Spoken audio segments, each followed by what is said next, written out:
کہ جو شخص دن کے اعمال کو سنوار لیتا ہے اللہ تعالیٰ اس کے رات کے اعمال کو سنوار دیتے ہیں۔ اکثر دوستوں سے یہ سنا تہجد میں آنکھ نہیں کھلتی، صبح کی تکبیر اولیٰ رہ جاتی ہے، مقصد کیا کہ رات کے اعمال ہم نہیں کر پاتے، اور پھر اس کے لیے کوشش بھی کرتے ہیں،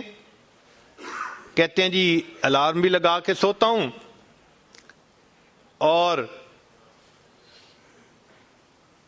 دوست کو بھی کہا ہوا ہے مجھے کال کر دے، دوست بھی کالیں کرتا رہتا ہے، الارم بھی بجتا رہتا ہے، میں سوتا رہتا ہوں۔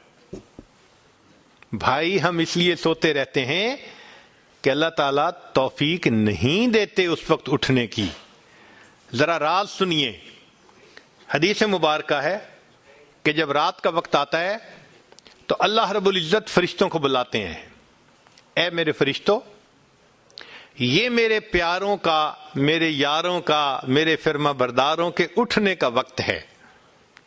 اور میں کوئی ڈسٹربنس پسند نہیں کرتا، لہذا فلاں فلاں فلاں یہ میرے نافرمان ہیں، میں ان کی شکل اس موقع پہ دیکھنا پسند نہیں کرتا، جاؤ اور ان کو تھپکی دے کے سلا دو۔ حدیث پاک میں ہے فرشتے آتے ہیں تھپکی دے کے سلا دیتے ہیں، سویا رہتا ہے، سویا رہتا ہے۔ کیسے الارم سے آنکھ کھلے، کیسے کسی کے فون کی گھنٹی بج کے آپ کو جگائے جب فرشتہ سلا رہا ہے؟ رات کے شروع میں نیند آئے یا نہ آئے، اس موقع پہ گہری نیند آتی ہے تو وہ فرشتے لوری دے کے سلا رہے ہوتے ہیں، تھپکی دے کے سلا رہے ہوتے ہیں۔ اللہ تعالیٰ اس موقع پہ شکل دیکھنا بھی پسند نہیں فرماتے، پھر فرماتے ہیں کہ اچھا فلاں فلاں فلاں یہ میرے نیک بندے ہیں، ان کو جگا دو تاکہ یہ اٹھ کر عبادت کریں، دامن پھیلائیں اور میں پروردگار ان کے دامن کو بھر دوں۔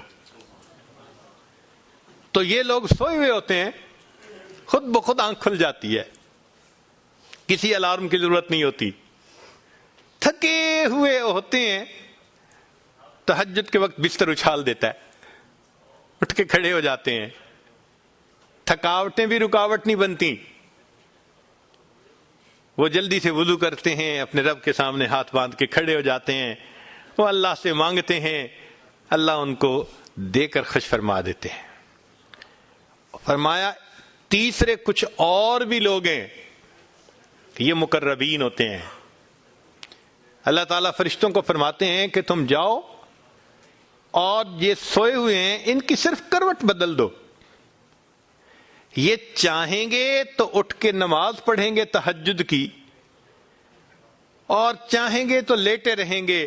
میں پروردگار ان کی عبادت سے بھی راضی ہوں، ان کے لیٹنے سونے سے بھی راضی ہوں۔ یہ وہ لوگ ہوتے ہیں جن کا سونا بھی عبادت بن جاتا ہے، یہ مقربین ہوتے ہیں۔ تو حدیث پاک میں یہ تین طرح کے لوگ بتائے گئے۔ اب اگر ہمارا شمار ان میں ہے جو اٹھ نہیں پاتے تو یہ نہیں کہ ہم اٹھتے نہیں، ہمیں اٹھنے نہیں دیا جاتا، تو ہمیں اللہ سے معافیاں مانگنی پڑیں گی کہ وہ راضی ہو جائے اور ہمارے لیے تہجد کا اٹھنا آسان فرما دے۔ اس لیے بہت سارے دوست کنفیوز رہتے ہیں کہ جی رات کو تو اٹھا ہی نہیں جاتا۔ اس کا آسان اصول کہ جو شخص دن کے اعمال کو سنوار لیتا ہے اللہ تعالیٰ اس کے رات کے اعمال کو سنوار دیتے ہیں۔ اگر دن میں بدنظری ہوگی تو کیسے رات کی توفیق ہوگی؟ دن میں اگر کھانا پینا مشتبہ ہوگا تو رات کی توفیق کیسے ہوگی؟ دن میں تو انتظار رہتا ہے فلاں کا فون آئے، فلاں کا میسج آئے، دل تو اٹکا ہوا ادھر ہے، اور ہم چاہتے ہیں کہ رات کو اولیاء والی کیفیت ہمیں حاصل ہو جائے۔ ای خیال است و محال است و جنوں،